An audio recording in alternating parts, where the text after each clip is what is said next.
Welcome to the J.D. Levy and Associates Calibration Point podcast.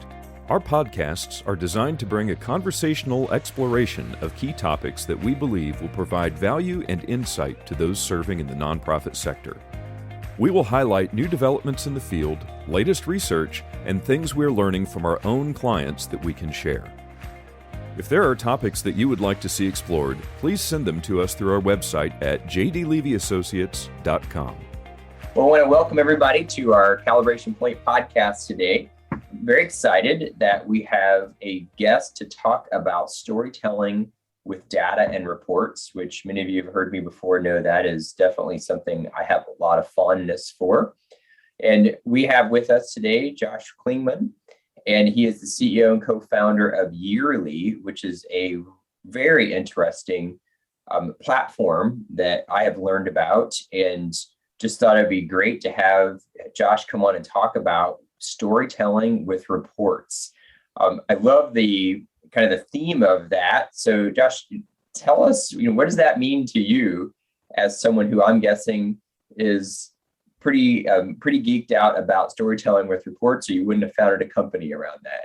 Yeah, thanks, Jamie. And it's really incredible because storytelling is powerful and people always talk about that, but how do you implement that into the messages that you're giving your stakeholders, which is, your board and maybe individual donors and maybe people that you haven't met yet, but you're dying to tell them about your cause and the things going on in the community. So when I think about reports, those are very specific projects that you probably have to work on or want to work on at your organization. And annual reports are certainly the most popular, but there's so many others. There's impact reports or quarterly updates, newsletters you may put out. Because of the pandemic, there's so many online events, and those come with recaps that some stakeholders might want to hear, boards want proposals, and so on. And it's those types of reports that give nonprofits the opportunity to tell a really sharp story and grab the attention of their stakeholders to do whatever meets your goals. So we see one challenge in the nonprofit sector is that there's a lot of data, and a lot of times that data gets messy and that it doesn't paint the story. And then the other issue is that when they try, it's a struggle to create a consistent understanding of kind of how that story is painting a picture. You obviously come out of the nonprofit marketing perspective and had a lot of experience in that. How do you see this issue? I guess, how has it played out in what you've experienced, especially as you think about data storytelling as it translates into the board or to donors or to volunteers? What have you seen in your experience? What do wins look like for an organization when they can finally say, yeah, we're going to prioritize really understanding the story that the data is painting, and not just the story, but having a report, a platform, a medium that can start to translate that? Yeah, I think it's really about relatability. As I think of stories that I hear that are out there in the nonprofit world or elsewhere, the data or the meat of a story, comes down to this strategy or perspective of having individuals or groups of people as the lead characters to tell your story. And it's the old concept of show, don't tell.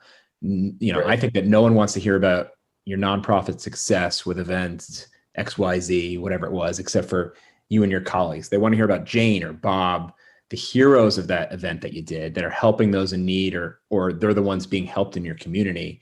And the supporting characters and the cast happens to be your organization, and how you portray that, helps you kind of step into the shoes of the stakeholder. So like you said, Jamie, the board member or the individual in the community that's hearing about your organization that might donate or get involved and volunteer, so that it's relatable to them.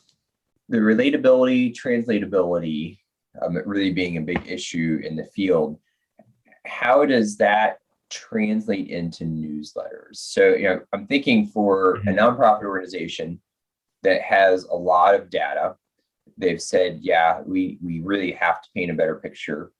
And now they have choices, right? It's okay. So I've got newsletters, I have appeal letters and updates, and I have website updates for some, as which we're going to talk about here, the annual report, doing impact reports, gratitude reports. How does an organization try to make sense without the easy answer is, well, you need a comprehensive communications plan, right? But just, at a maybe even a more of an ethereal level, like how do they make sense about, okay, I have a lot of different tools with reports. Is there a strategy? Is there something that you've seen that says, okay, hey, you want to clean this up? Here's how I think about data and reports. Think about the audience that, out there supporting your nonprofit or about to hear about your nonprofit and what they're doing with the rest of the day. They're really used to websites on desktop or mobile that are really engaging. So I think having a strategy to create more engaging and interactive visuals and having those assets in, let's say, an annual report, for example, to help tell your story is best. And I think that there's tactics that you can use to help with that. So think about, how you can include a social media post that's relevant to the story that you're telling. And that's coupled with an image and the written story you use. Or maybe there's a video that you have already out there, not new assets that you have to go and spend time and money creating, but a video you have already out there that could be integrated. Those are things that I think are far above and beyond engaging for your audience than just writing long format, for instance. So what I hear you saying is a first step, once you start to get serious about not just capturing story data, which is, that's the trail to capturing good outcomes, but using reports to capture the picture is to do our own inventory about how are we translating. And I like your comment about where does the donor, where does the volunteer, board member, community member, where do they spend their day? And what are they being exposed to? And what I hear you saying is, then how do you fit in that picture? And if the platform we're using, if it's a website, if it's a report, doesn't flow within that general picture, it's hard for us to be translatable. Is that accurate? Yeah, you're competing with everything else someone has to read all day, including, what they may be doing at work and reading long emails and news articles. So how can you stand out and be brief and to the point, but really showcase how you're impacting your community? You're exactly right. So that I do want to take a few minutes and translate that then into what you've done, which I think is really cool with Yearly, and that is to basically say, hey, if you want to paint pictures with reports, let's create a platform that enables an organization to do that in a very streamlined way that's really effective. And I know you said, just as we've talked, that you started with an understanding of annual reports, and we tell our clients a lot.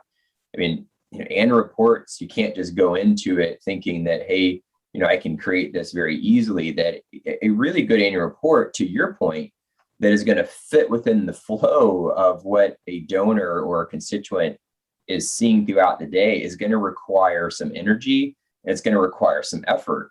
And you understand that better than 99.9% of the field. And so what you've done is create a platform that has said, hey, we get that.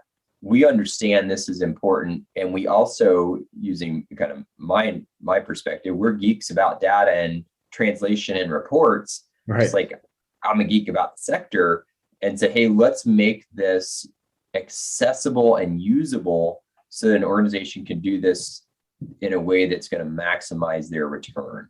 Share with me a little bit, as we start to kind of land the plane on this, how does Yearly fit that picture?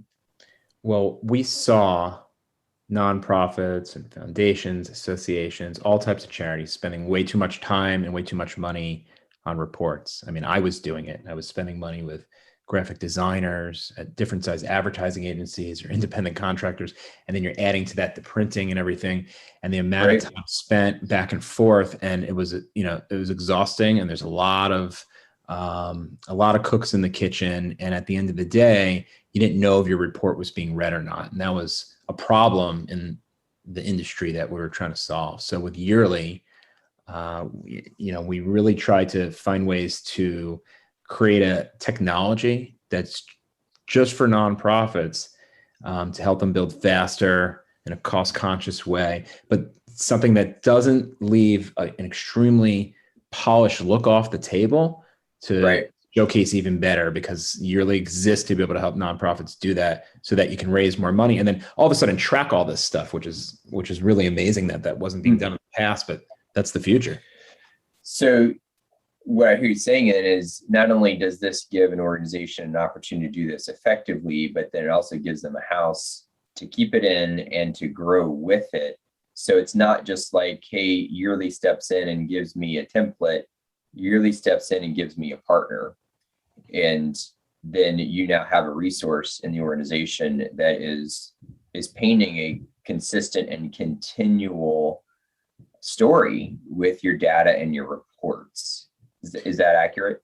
Yeah, that's not only accurate, but I should write that down for my next advertising campaign. I mean, that's true. And I think, these types of tactics I talked about earlier with you, Jamie, about, integrating social media or videos. We took those types of ideas into account when we were building the Yearly digital report platform, so that you can really easily do that and not have to be a graphic designer or a tech expert, which I'm not, to figure it out. So if I can do it, believe me, anyone can take charge and figure it out.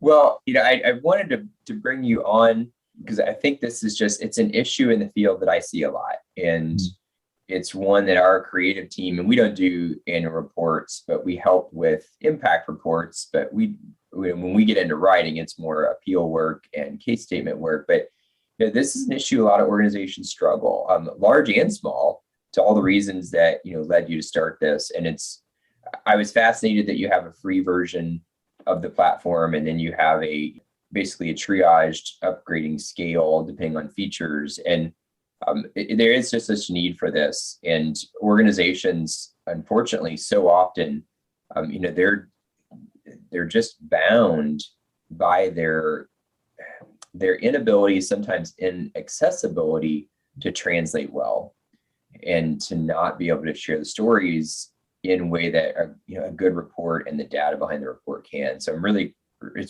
fascinated that you guys have stepped into this space. I'm excited to have you come on and talk about this, because it's something that's personal to us. We see it a lot in the field, and it zaps a lot of opportunity cost in an organization. You clearly get that. So super thankful for you to come on. And if I kind of wrap up from what I'm hearing you say is, I think the first step is realize that reports can be your friend, and that reports can paint a picture and really capture a story with what we already have. And the other is to make sure that we're doing an asset inventory as an internal organization to ask, where are we translating? What are our channels? And what do donors? The third I took away from you is, I think we have to keep asking ourselves, what is the donor experiencing the rest of the day after they come in touch with us? And I love that. That applies to board members, volunteers, donors, staff. I mean, anybody that we nexus with, really asking that question, what's the rest of their day look like? That's kind of third big point I'm taking away from you in this. Anything that I've missed? Yeah, no, that's exactly right. And, it's a slight change in the way I think that, we go about our day to day, in terms of marketing communication to our stakeholders. But it's worth thinking about, because that little extra effort could get that, that extra donation, that extra volunteer, which are all so important. Right. Absolutely. Well, I sure appreciate you coming on. And, I didn't even ask, for anybody who's curious, what is the website for? Is it yearly.report.com? It's yearly.report. So nonprofits looking to create digital reports can visit yearly.report. Yearly.report. Okay, great. Well, thank you for your time, and I hope everybody has a great afternoon. Thank you, Jamie. Thanks for having me. Thanks for listening to the J.D. Levy & Associates Calibration Point podcast. If you have comments or ideas for future episodes, please reach out using the contact page on our website, jdlevyassociates.com.